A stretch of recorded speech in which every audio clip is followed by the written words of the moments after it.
大家好，我是 Eason。管理音乐的方式有很多种 ，Apple iTunes 或 Spotify 都算小儿科啦。真正行家都用 Roon 一款真正的音乐管理服务。2万元终身买断制贵到翻天啊！发烧友还是不离不弃，到底为什么？这一集不是给你穷逼木耳看的，但如果你崇拜发烧，那就恭喜了，这一片绝对能够燃起你心中的小宇宙。我是科技狗最爱看片听音乐的 Eason， 这就开始吧。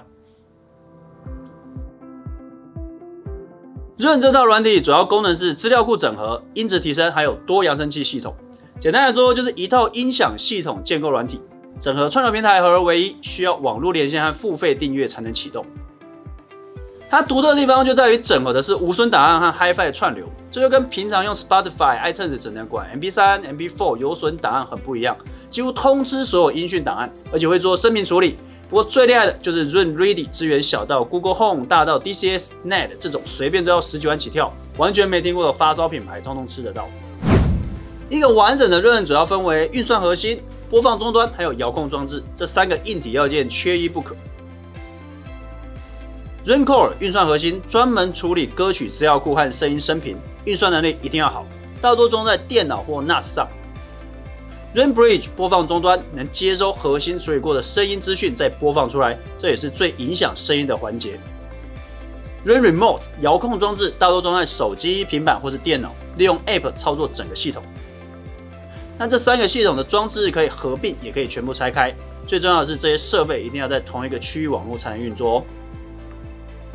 那组一个最基础的 Roon 系统，其实你只要一台电脑和一只手机就可以了。但如果你正好有 NAS 储存需求，那太棒了。省了一笔，直接把 Roon 装在里面就解决了。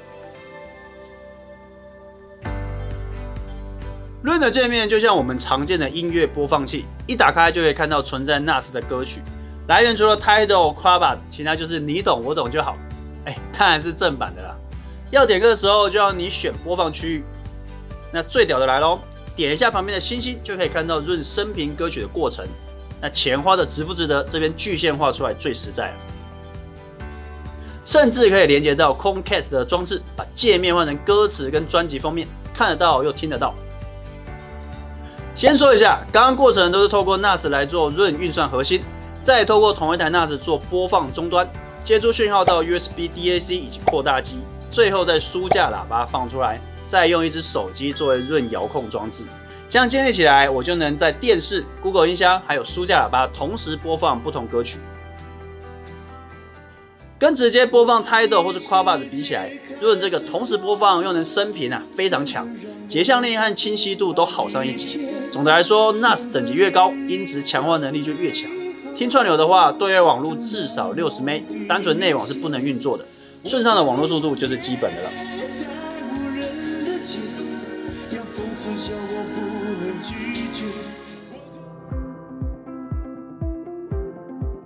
在架设之前，你一定要注册 Roon 的付费账号。收费机制分为订阅制和买断制，当然也有14天可以先试用。但是你光有 Roon 也还不够，因为它只是一个空的软体，所以无论你是用载的 RIP 你的 CD， 或是买的，你都一定要有音乐来给它播。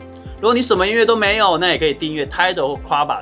最后要跑 Roon 的话，一台 NAS 跟一只手机就 OK， 但其他音响设备 DAC、扩大机、喇叭之类的就要另外准备了，帮不了你。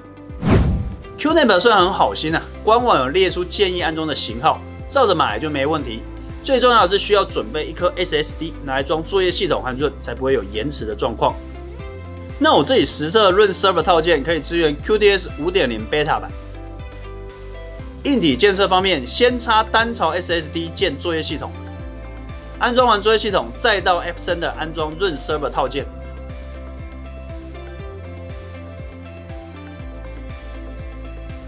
关机之后，再插你想扩充的 HDD 当音乐储存池，这样系统分槽才不会混乱。进入系统之后，开启 Roon Server App， 顺着步骤走到最后一步。最重要的就是把 FFmpeg 传到 NAS File Station 指定资料夹，下载连结资讯栏有。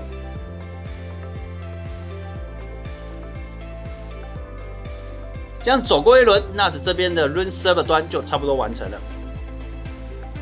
手机端我就不浪费时间多讲，反正原则就记得要跟 NAS 在同个区网内，遥控 NAS 端登录 Roon 账号，这样区网内的其他装置就都不用登录了。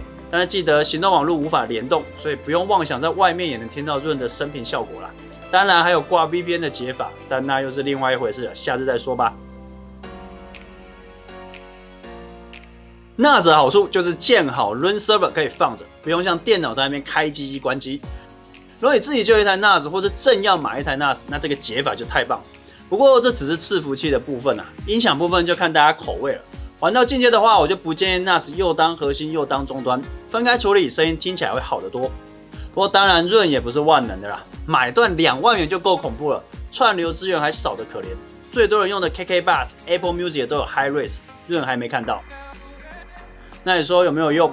像我这种有买 CD 又听无损又听串流的人才会知道管理音乐的痛苦。